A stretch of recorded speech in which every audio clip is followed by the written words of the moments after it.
Kedisiplinan ikuti aturan PSBB saat ini diharapkan segera membuahkan hasil di kemudian hari. Penurunan jumlah kasus positif COVID-19 jadi harapan agar pandemi segera lekas. Warga diminta patuhi protokol kesehatan bukan malah main motor ugal-ugalan.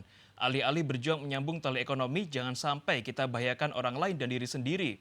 Jangan anggap kita sudah merdeka dari corona, perjuangan tetap disiplin jadi kunci utama. Mari bersama-sama kita lakukan ikhtiar disiplin aturan pembatasan sosial berskala besar. Pemirsa, bersama saya Oke Sandi, inilah iBreak, susahnya patuhi aturan PSBB.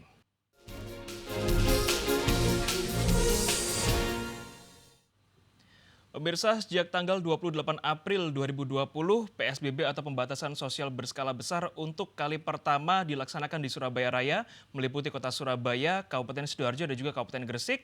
Dan tidak jarang, di setiap kali atau di setiap hari pertama pemberlakuan PSBB, sejumlah pelanggaran kembali ditemukan dan bahkan di kota Surabaya di hari pertama dan hari kedua, saya tahu betul bahwa di masing-masing hari tersebut ada satu orang ODP yang ditemukan oleh petugas dan ini sangat disayangkan sekali, mereka masih berkeliaran di luar ruang.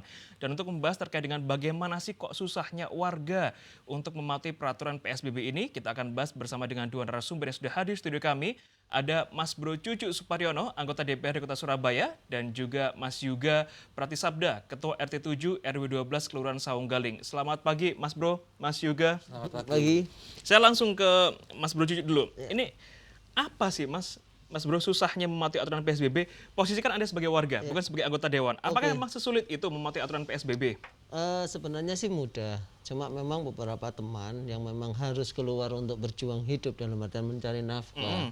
Ya memang harus keluar atau menyediakan tempat di mana dia di depan rumah atau gimana untuk tetap jualan.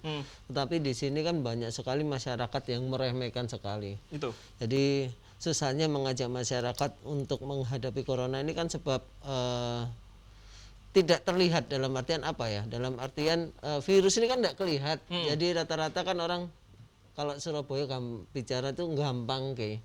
Nah, masalah gampang ke ini yang malah justru memperkeruh suasana. Betul. Jadi beberapa status Facebook saya baca, wah saya sudah sakit tenggorokan, saya tetap seperti ini. Itu salah. Justru ketika kita merasa badan kita tidak fit, lebih baik kita isolasi di rumah selama 14 hari. Jadi ketika imun kita kuat, kita tidak menjadi karir atau pembawa yang bisa menularkan kepada teman kita, orang tua kita, betul. Siapapun itu. Gitu. Jadi ya susah juga ketika masyarakat saat ini masih istilahnya menganggap enteng corona. Padahal secara statistik kemarin itu sudah diumumkan sekitar 500 lebih, 554 kalau tidak salah ya. Betul. Jadi itu keprihatinan kita gitu loh. Jujur aja di beberapa rumah sakit sudah overload untuk masalah corona ini. Jadi susah ketika masih sehat, mereka masih jalan-jalan, tidak hati pemerintah. Tapi ketika sakit, mereka menuntut pemerintah untuk menyediakan tempat untuk mereka rehat. Itu dia, jangan saling menuntut tapi harus sadar diri sendiri. Bagaimanapun juga berdalih apapun kita harus tetap berdiam diri di rumah, lakukan karantina mandiri. Mas Yuga, sebagai yang benar-benar warga, sebagai ketua RT, sesulit itukah memang untuk mematuhi peraturan PSBB, apalagi sekarang ada jam malam tambahan, jam 9 malam sampai jam 4 pagi dilarang keluar. Sesulit itukah Mas? Mungkin yang sulitnya ini di tatanan anak mudanya ya. Anak mudanya khususnya kalau saya lihat dari pantauan saya sendiri itu di usia 25 tahun ke bawah itu mereka masih tetap sering kayak misalnya nongkrong bersama bareng-bareng.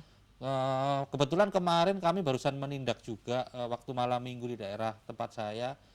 Jadi mereka kayak meremehkan gitu. Jadi ini ya, loh saya itu sehat kok Pak, tidak ada gejala, tidak ada apa. Kita juga sebagai perangkat RT memberikan edukasi ke mereka bahwa ada yang namanya OTG, betul, orang tanpa gejala dan lain-lain. Mereka masih tetap ngumpul sampai jam 12 malam waktu itu. Kami sudah bubarkan.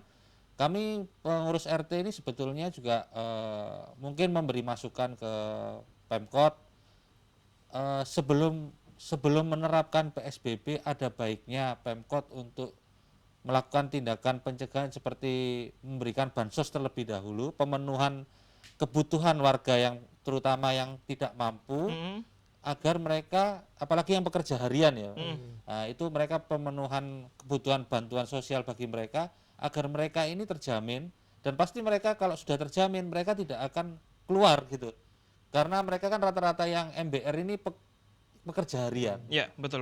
Jadi Ada kategori masyarakat berpenghasilan rendah, jadi harapannya memang sebelum PSBB diterapkan, Iya. Pemkot sudah memberikan bantuan Betul. supaya besok itu udah nggak keluar lagi Iya, saat betul. hari pertama pelaksanaan. Baik, kita akan bahas kembali terkait dengan bagaimana sih warga kok susah banget diatur untuk patuhi aturan PSBB.